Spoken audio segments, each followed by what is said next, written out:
Jamal Thomas. Welcome to the Progressive Soapbox. Not in my typical station today. I was online, I was reading comments, not just from my website, but for others. And I've noticed that there were a lot of comments talking about Sanders.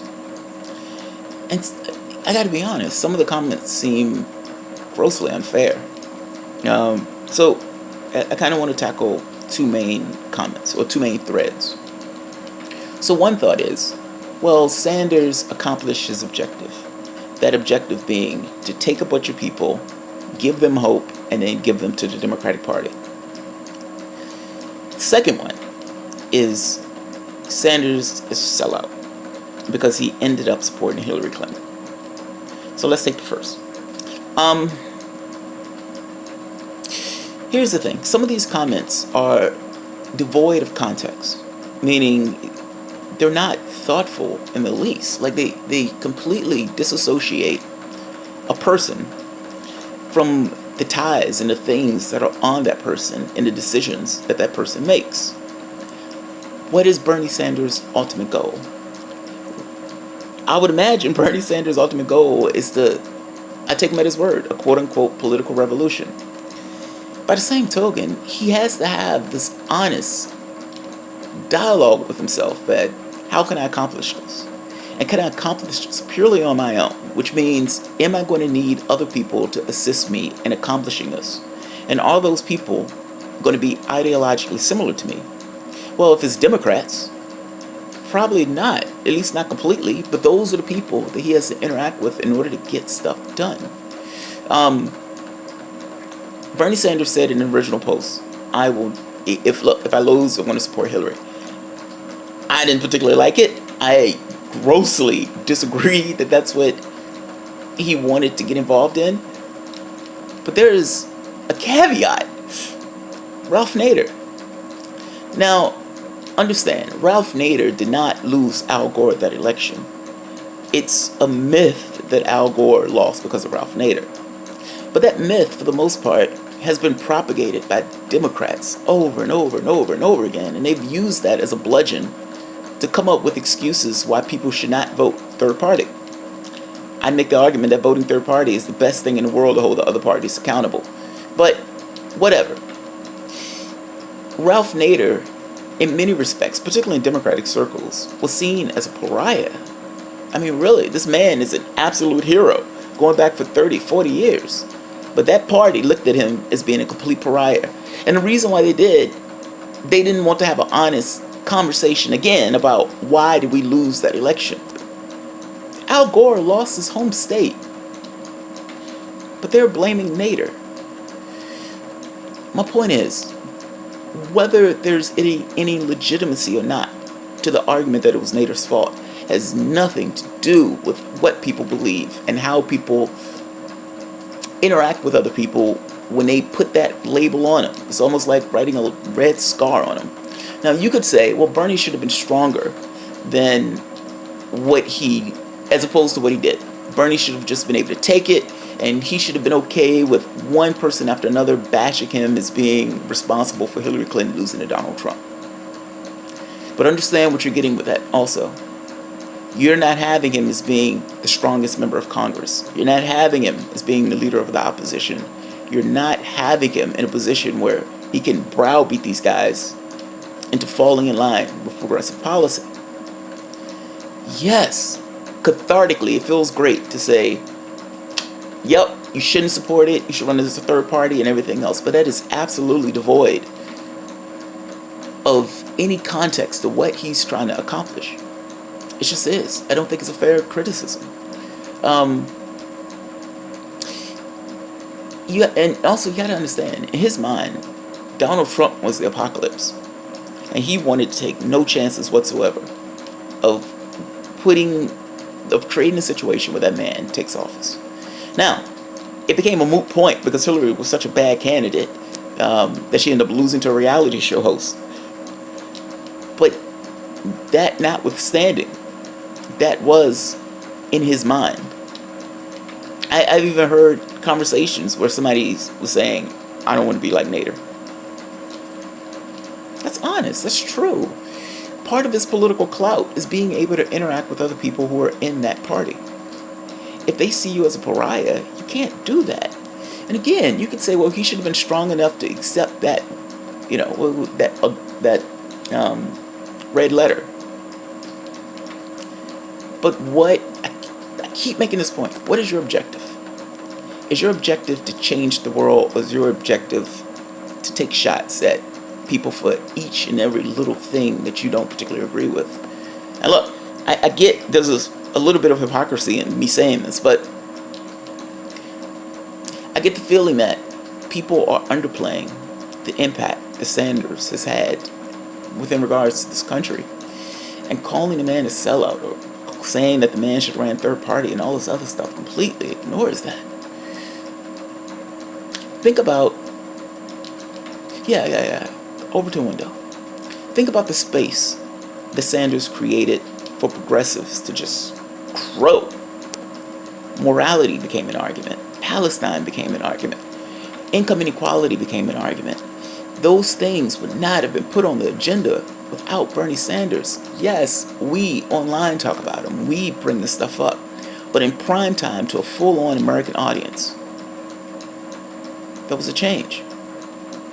The topic of debate changed. The Overton window changed.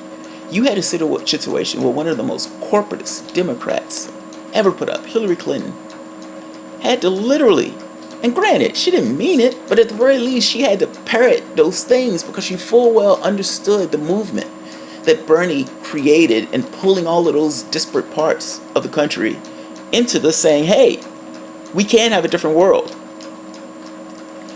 Even if you want to take a shot at the man and say, well, I disagree that he should have supported Hillary Clinton, you at least have to give him credit for what he did, and making that a point of contention and making that an argument of saying, yeah, we can have a better world. Our tax dollars should go to things that make our lives better, not just killing people around the planet.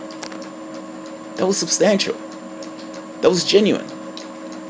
And him, and again, he's a Democrat. I don't know. I just think it's unfair. I think some of the commentary is unfair.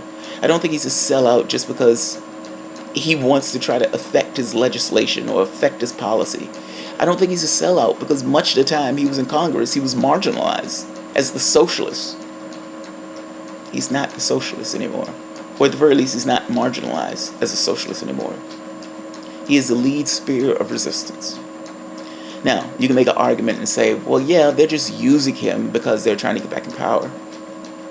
That may be true, and that's probably likely. Politically, that's probably likely. But will that be successful is a different question.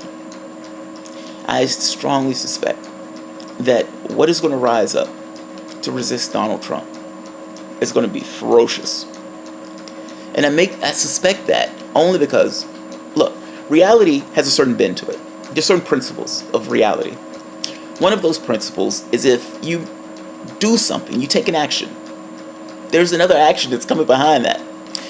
It strives towards a balance. It strives towards equilibrium. Meaning, if I push too hard in a particular direction, well, that something else is going to push back. So if you notice, refugees stream into Europe.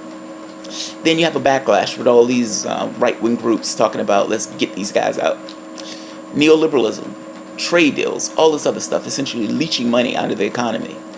You have the system that rises up against it, populists. You're never going to get a situation where any break in balance is not followed by something that tries to regain that balance. My point is, because Trump is so gross, so over the top, and such an asshole, that what rises up against him is going to be fierce, because it has to be fierce. Will you still have those weak, spineless Democrats in office? Yeah, you're probably going to have some. Will those weak, spineless Democrats come to heel if they think they're going to lose their seats? Maybe. And if Bernie is out there, and if Warren is out there, and if many of these groups have started to feel Democrats, and if the line of attack and the line of argument is income inequality, healthcare, education, we can have a better world, understand that playbook, even the talk of it, came from Bernie Sanders. You can dislike him supporting Hillary. I absolutely dislike him supporting Hillary. You could have wanted him to run as a third party. I would have wanted him to run. Yes, I'm iffy about running as a third party in that sense. But you can't take shots at the man for not going beyond your expectations of what he was supposed to go. It was too much of a lift. I mean, the man is nearly 80 years old. He's been running around the country from state to state to state to state, giving barn burner speeches. He did what he could. He moved the football down the field. I just don't think it's fair, some of the critiques that people are leveling at him. So, look, I'm going to end it here. I don't want to go too far off the rails, but in critiquing somebody, you do have to think about what are the ties, what are the things that's wrapped around them, what are the things that are pulling at them, what are the other influences that are on him, because those influences may be legitimate reasons as to why that person doesn't take that action that you wanted them to take. And pretending as if Bernie Sanders is in a vacuum, that any action that he takes is completely devoid of things outside of himself and the things that he needs to be able to affect his legislative will, that's not just unfair, it's detached from reality. Give the man credit for what he did. And what he did was absolutely fascinating. And it was absolutely amazing. And he showed you, A, Democrats were full of shit. B, Democrats don't live up to their stated values. C, when you see somebody who's real and who's genuine versus the other people in his party that aren't, that's a great disparity. That's a massive disparity. 4, showing that you don't have to take corporate money. Showing this common sense thing of, yeah, if they're paying you, you're doing their bidding. You can look around and see that that's what's taking place.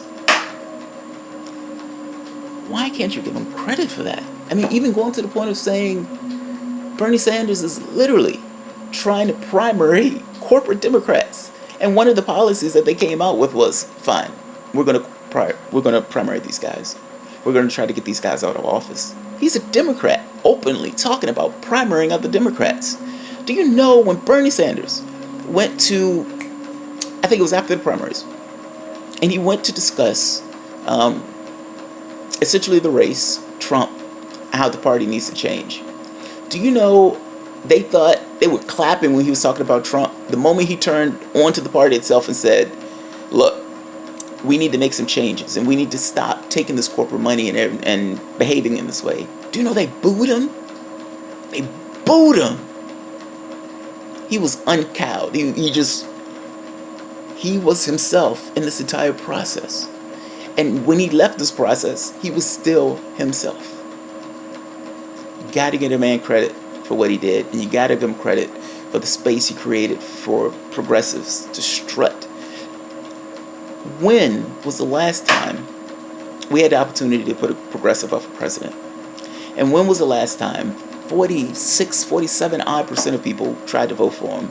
And beyond that, if independents were included, he would have outright won. If they didn't cheat, he probably would have outright won. Bernie Sanders did what he thought was strategically best to do. You can disagree with him. You can say he's being naive by working within the party. All that's fair game. But you can't call the man a sellout. And you can't call the man acting like something's wrong with him just because he didn't want to take that extra step and carry that extra boulder that you think he should have carried. Come on, get a guy a break. Judge him by what he's doing, not necessarily by what you believe he should have done. Alright guys, thanks.